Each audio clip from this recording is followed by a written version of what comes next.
La Feria de Abril de Gijón, organizada por el comercio, es el lugar ideal para dejar aparcada la vida cotidiana por un rato y disfrutar del calor de la fiesta. También la política queda en un segundo plano ante tanto arte. Mucho ánimo, mucha alegría, mucho movimiento, y la verdad es que es curioso cómo a la gente de Gijón y de Asturias le gusta la cultura andaluza.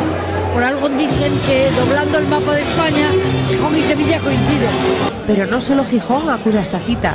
Hay quien cruza el charco, entre otras cosas, para venir a disfrutar de este ambiente tan típicamente español.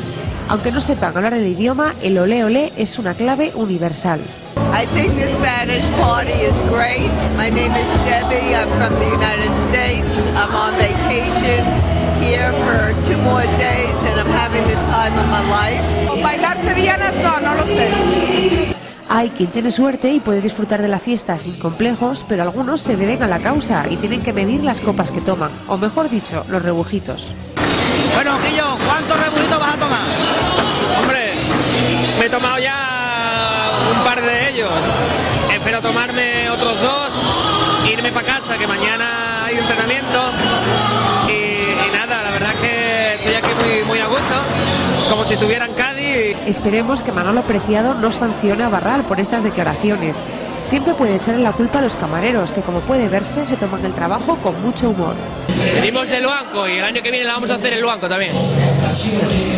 La gente que se pasa por la feria es de lo más variada, porque el ambiente andaluz no hace distinciones, todo es música y color.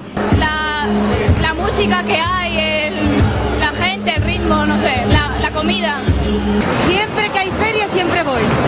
La gente está muy animada, hay muchísimo ambiente por aquí y no paran de bailar, canción tras canción. Y pasarlo bien, aprender un poco y eso es disfrutar, ¿no? Empezamos cuando estaba la feria ahí en la playa de Poniente y nos encanta. Y aquí es un sitio maravilloso, por lo menos no pasamos frío.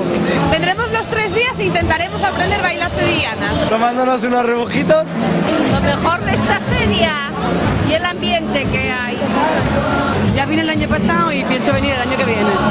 Entre el público hay quien da clases de sevillanas y quien ve los toros desde la barrera. La Feria de Abril de este año cuenta con actuaciones memorables, como la del músico Emilio de Benito, elegido por Woody Allen para una de las escenas de la película Vicky Cristina Barcelona. El guitarrista encabeza el grupo Molesten les disculpes, pero las propuestas serán muchas más, siempre en este marco de buen ambiente y colorido, y desde la organización no dudan en convocar a todos los asturianos. Invitamos a todos los ponentes y a todos los asturianos a que se pasen por aquí este fin de semana, hasta el domingo, en la Feria Internacional de Música. Así que ya saben, aún están a tiempo de disfrutar de lo mejor de la feria y quién sabe, quizás acabar aprendiendo algún giro de muñeca y lanzándose al tablao.